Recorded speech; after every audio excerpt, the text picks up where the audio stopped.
भगवान तो 24 घंटा चलते हैं।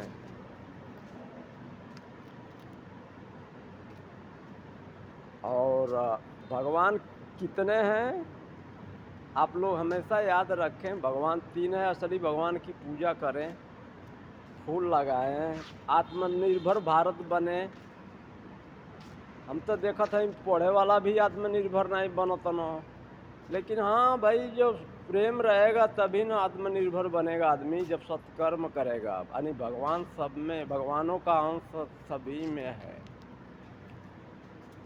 इसलिए कहता हूँ माँ महासागर है, दाता पिता श्री अमरराज।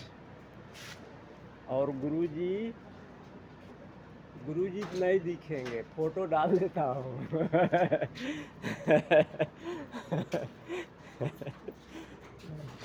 मैं चाहता हूँ कि आदमी आत्मनिर्भर बने, यानी किसी के दूसरे के ऊपर निर्भर न रहे, स्वयं के ऊपर निर्भर रहे, सत्य को जाने। कहते हैं ना सत्य में वो जयते, तो वो खाली लिखा रहता है, लेकिन जो सत्य को जान जाता है उसकी जय हो।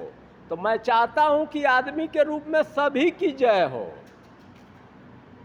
काहे से कि जब बड़भागी वह होता है जो सत्य को जानता है, और सत्य को जानने के बाद हम बताएंगे नहीं तो माँ महासागर है, दाता पिता है, गुरु भाग्य विधाता है।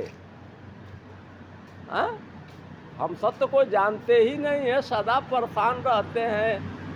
एक दुखी कर रहा है, वो दुखी कर रहा है। अरे वही तीनों का अंश तो सब में है,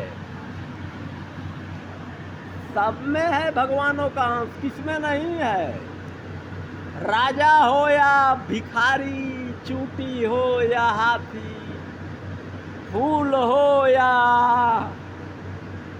धूल, सब में है भगवानों का अंश। तो इसलिए कहता हूँ सत्यमेव जयते, सत्य जय उसकी होती है जो सत्य को जानता है। तो सत्य क्या है? सत्य आपकी माँ है, माँ का सुन के चले। सत्य आपका पिता है, पिता का सुने। सत्य गुरु, जो सत्य दिखाए वो ही सतगुरु है, जो भरमाए वो गुरु।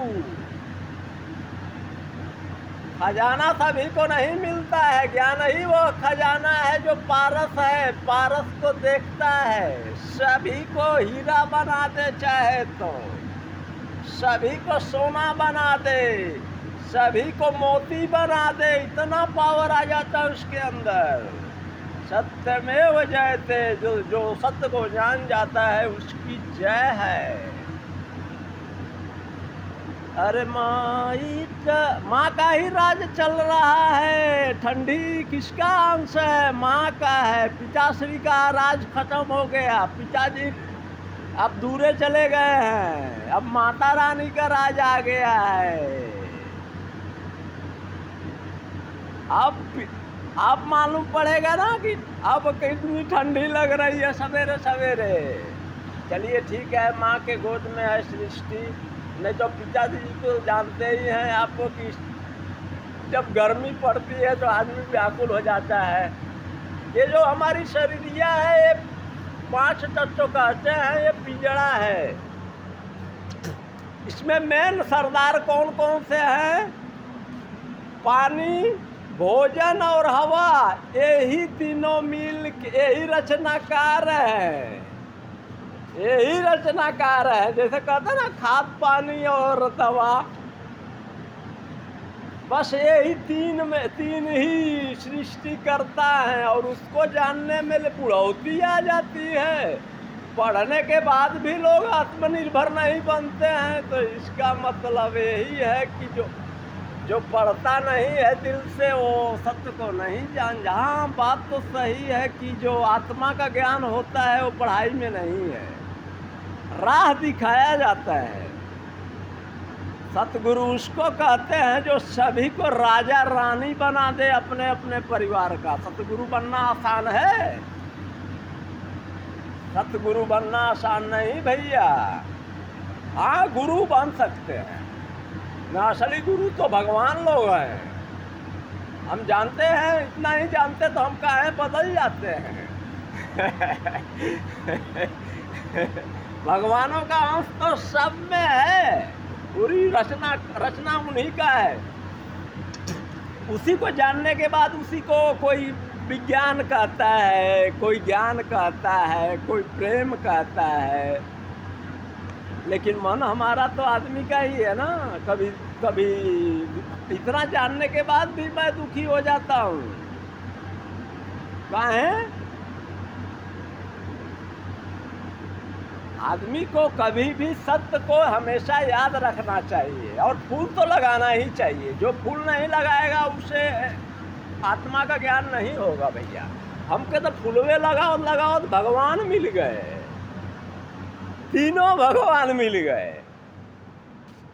तो जो सत्य है उसको अगर न जाना जाए तो वही अभागा है। सत्यमेव जयते सतमा है, महासागर है।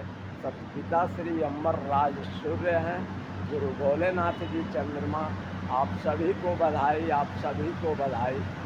हमारी ज्ञान की शिक्षा में नहीं बा, लेकिन हम पढ़ले हैं, दुइये ले पढ़ले हैं तो क्या करी, लेकिन बहुत पढ़ाई कैले हैं।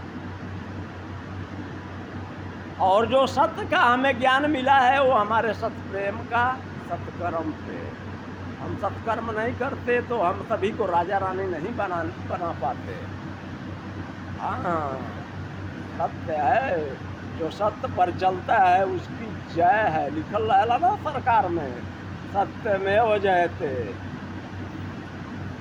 सत्यमेव जयते। सत्य सागर है, सत्य सूर्य है, सत्य चंद्रमा है। मैं नाम तो नहीं लेना चाहिए, लेकिन मैं ये अब हमारा समाज बहुत गरीब है, रसातल में है, इसलिए मैं रसातल से निकाल करके उसको महासागर में डाल देता हूँ।